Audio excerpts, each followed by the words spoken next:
Alright, so I'm back with another Road to 2200 rapid rating on chess.com.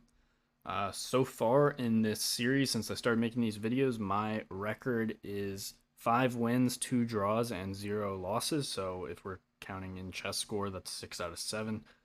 No losses yet. And then let's just jump right into this game. So we have a 2073 with the white pieces queening pawn 8. And I was 21-26. I've gone up about 30 rating points since the beginning of this series. And we have e4 on board. And what do we have? We have another Sicilian Najdorf. And what does white play? White plays f3 yet again. It is the exact same as the last game. As I said, this is a bit of a trendy line to stop black from playing knight g4 in the English attack, which is annoying. White has to do something about this bishop in this case, and this is kind of the anti-English setup. So in this move order, white goes f3 first, and then after e5, knight b3, bishop e6, then white can play bishop to e3, and there's no knight g4. So just a trendy move order, but it's funny. It was the exact same opening as my last game. Bishop e7, queen d2, knight bd7, castle queenside, pawn to b5. White goes g4. I can't remember if this is the exact same as last game, but if not, it's very, very similar. I go knight to b6 here. This has all been seen before. I've played this before, except white goes h4 here. I don't know why white went h4 as opposed to playing g5 right away. g5 right away is the more standard move. And that's part of the reason why I played knight to b6. It's to clear this d7 square so that following g5 I can go knight to d7. But white chooses to play h4 right away. And here I should probably play b4 right away. I'm not really sure why I shied away from this move. Even knight to c4 seems like a reasonable option, but I didn't want to commit to that just yet. But b4 is probably the best play, which would then force white to play knight back to b1 probably. I think knight to e2 might also be possible. Yeah, knight e2 is also a reasonable move. But either way, white is going to be retreating, and then black can continue with a5. If knight to e2 is played, then knight c4 comes. So if knight e2, knight c4, that's kind of unpleasant for white to deal with. So I think it's probably preferable to play knight to b1, or for white to take on b6, but I know that's a move that white doesn't really want to do because this is white's good bishop, this bishop on e3. Anyway, I did not play b4, which would have been the most pressing move, but instead I played knight fd7 kind of preemptively, assuming that white's going to play g5 and kick my knight anyway, so I just played knight to d7 anyway, and then white goes king to b1, and now I play b4, one move too late. And now it's not quite as good because now knight to d5 is possible versus before. If I had played b4, knight to d5 is not possible because there are too many pieces attacking and I would be winning a pawn there. So after knight of d7, king b1, b4, now knight to d5 is possible. And I think I mentioned this in my last video, but generally in these positions you want to take with the bishop. This bishop is a very, very bad piece if it's not going to give itself up for this knight. It doesn't really have much of a future. It's kind of blocked. Nothing going on this side of the board. So after bishop takes d5, this is usually a very good idea for black because when white cannot take back with the queen, after e takes d5, this weak pawn on d6 is not really targetable. It's technically a backward pawn, because it doesn't have any other pawns that can defend it, but it cannot be targeted very easily. So a5 is played. So in that position, if I do nothing here, white is going to just take my pawn on b4. So I don't want to allow that, so I play pawn to a5. Also, I'm looking to play pawn to a4 at the right time. White plays bishop to b5, and I castle. Bishop to c6 was played. The engine calls this an inaccuracy. I think this is a pretty good move, to be honest.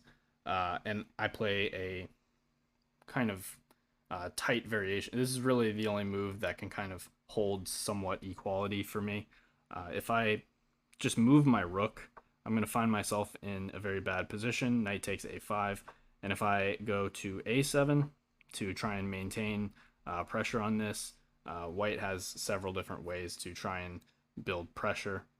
Also, this bishop is just a thorn in my side, so I think it's kind of useful for me to want to trade pieces, and the best way to do that is to play knight c4 and counterattack. So I don't have to necessarily move my rook right away. I can counterattack his queen and fork the bishop. So queen to e2 is played, and I play knight takes e3, queen takes e3, and here I thought for a long time about whether or not I should play pawn to a4 and give up the exchange. And that line would go pawn to a4, bishop takes a8, b takes a3, bishop back to c6, take, and queen to a5.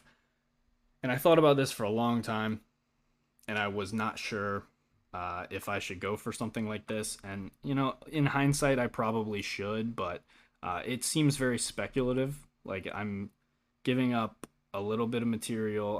I have an exchange for a pawn, so... or not for a pawn. I'm just down a clean exchange here for very speculative play.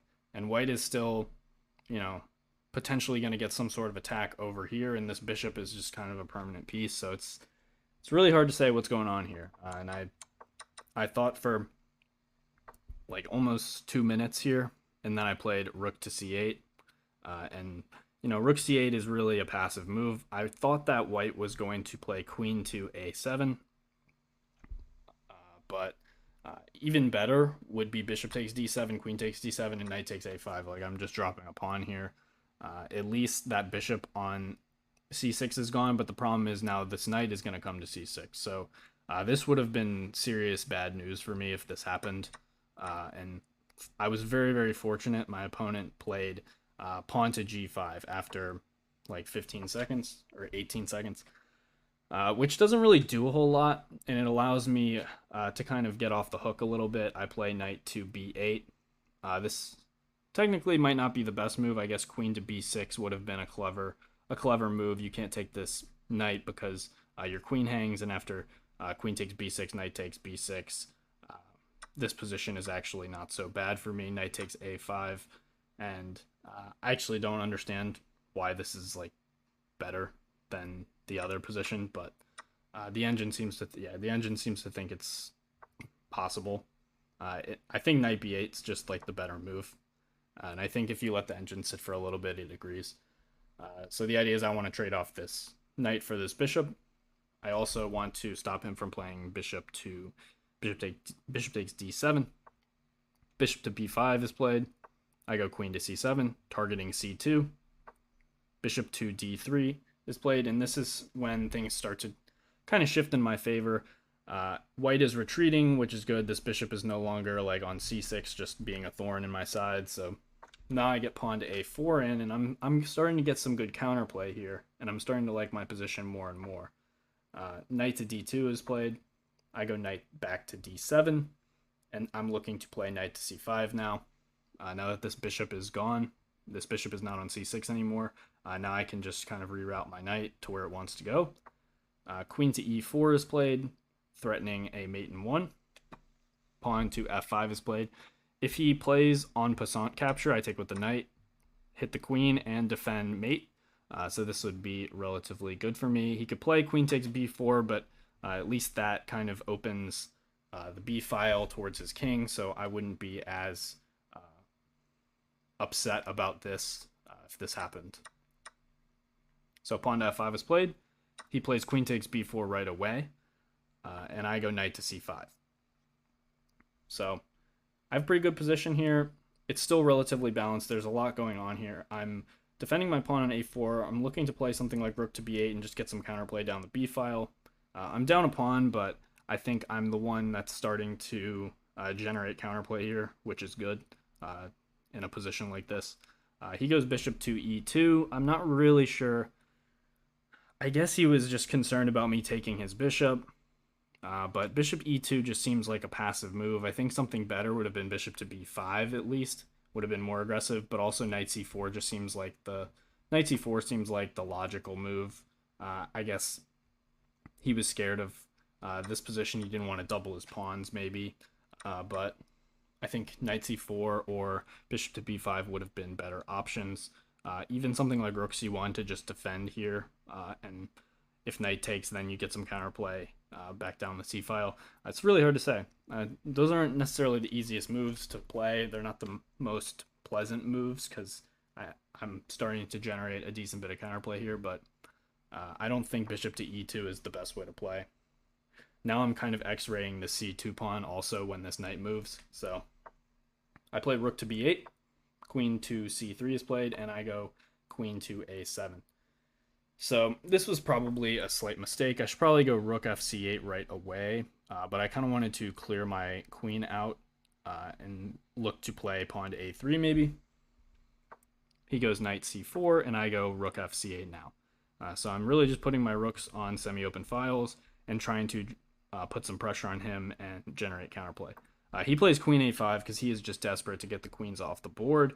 And I say, no, I don't want to do that. I want to play queen to b7, and I'm going to threaten various things on b2. Or if this knight moves, then queen takes b2 would be checkmate. So he plays pawn to a3. Better would have been queen to c3, just getting his queen back into the game and lending support to c3. But he goes a3, and I go e4 here. And what would have been better here is knight to e4. So if I go knight e4, if he takes this, I'm going to go rook takes c4 and threaten checkmate on b2. And this would be very, very good for me. There's not a convenient way for him to stop mate here, actually. He has to play either b4 or b3. So knight e4 would have been a very, very good move. He would have to play something like knight to b6 or queen to b4 to just block the b file and try and trade queens. But those are difficult moves to play. Also, queen b6 is also possible.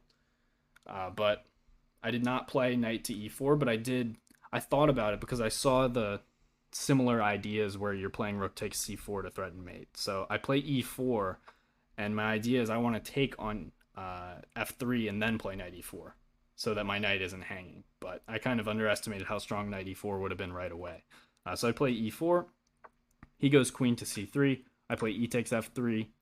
Also, side note, queen b4, probably the best move. He needs to get the queens off in this position because he's got some serious pressure towards his king.